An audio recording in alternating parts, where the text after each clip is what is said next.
Whispers, Beyond the Veil. Episode 9. The Mark. Scene 1. The Awakening.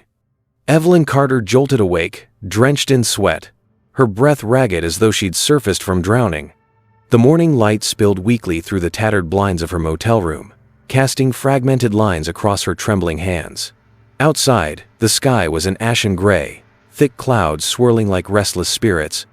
Bare, leafless trees clawed at the air, their twisted branches scratching against the cracked window pane with a sound that echoed like distant whispers. The desolate street below was shrouded in a thin, unnatural mist, blurring the world beyond into ghostly silhouettes. But it wasn't the fading nightmare that clawed at her mind, it was the searing pain on her forearm. She threw back the sheets, heart pounding like war drums, and there it was, a symbol etched into her skin, raw and angry, like it had been burned from the inside out. A jagged spiral, wrapped in unfamiliar runes, pulsed faintly beneath the surface, as if alive.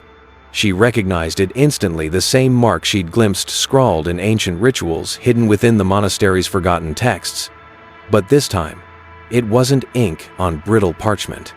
It was carved into her. Her stomach twisted with dread, a cold knot of fear coiling tighter with each passing second. Her skin prickled, as if invisible fingers traced icy paths along her spine, and the rhythmic pounding of her heart felt foreign, like an echo in a cavernous void. She had crossed the veil and returned, but something had come back with Haran unseen presence, lingering at the edges of her senses. Watching. Waiting. The air felt denser, saturated with an oppressive weight that made her chest tighten, as though the very atmosphere resented her existence. The walls of the motel seemed to pulse, faint whispers seeping through the cracks, voices just beyond comprehension, like echoes from another realm. The air grew colder, a thin frost creeping along the edges of the mirror, distorting her reflection into something almost unrecognizable. Eyes darker, smile too wide. Scene 2. The Connection. Evelyn buried herself in research, surrounded by faded pages, occult symbols, and maps stained with coffee rings in desperation. Each thread unraveled the same conclusion. The mark wasn't just a scar. It was a beacon. A call in the dark, drawing supernatural forces to her like moths to flame. The more she read, the clearer it became. She hadn't stumbled into this nightmare. She'd been chosen. The rituals, the entities, the whispers, they had been threads woven around her long before she stepped into the first shadowed room. She wasn't a victim. She was a vessel. Visions plagued her sleep. Faces she didn't recognize whispered in languages older than memory, their mouths stretching unnaturally wide, chanting in discordant tones. The whispers grew louder, morphing into a cacophony of hissing and guttural moans, like wind howling through broken glass. A phantom pressure gripped her chest, as if invisible hands were trying to pull her heart from within. She felt the cold breath of something unseen against her neck, its presence lingering even after she awoke, drenched in fear. Her reflection grew bolder, no longer confined to mirrors.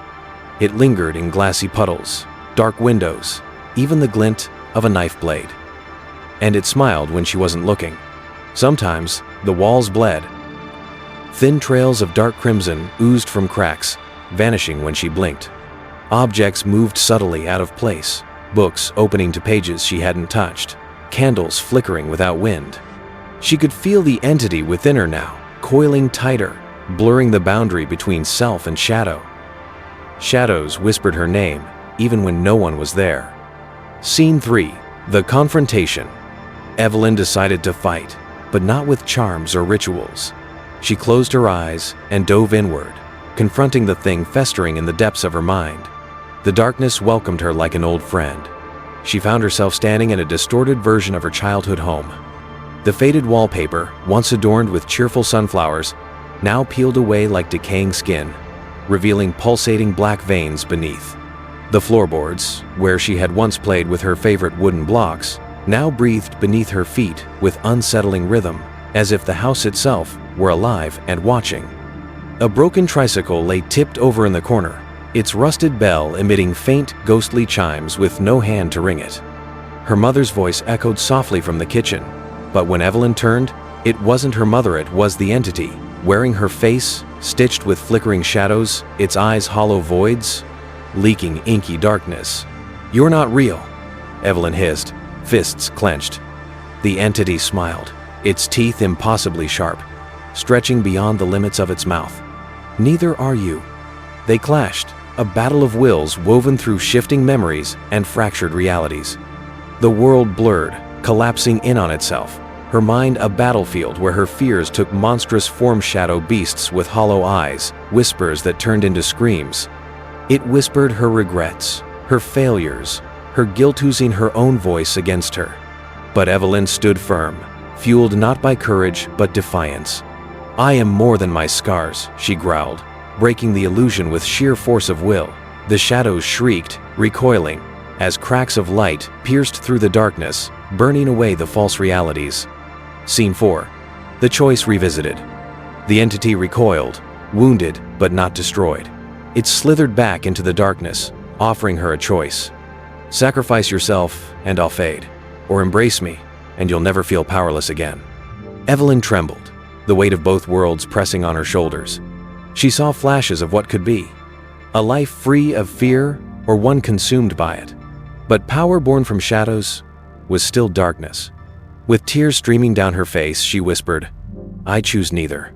She carved the mark deeper with her own knife, severing the connection not through sacrifice but through reclamation. The searing pain erupted like wildfire, blinding and raw, cascading through her nerves with an intensity that blurred the edges of her vision. It was agony, but it was Hersa visceral reminder that she was still tethered to her own reality. Beneath the waves of torment, she felt something else unraveling. A shattering release, like breaking free from invisible chains that had bound her mind and soul.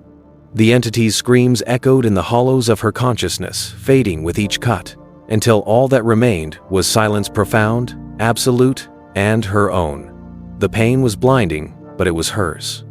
As the blade cut through flesh, the shadows screamed, unraveling like threads pulled from an ancient tapestry.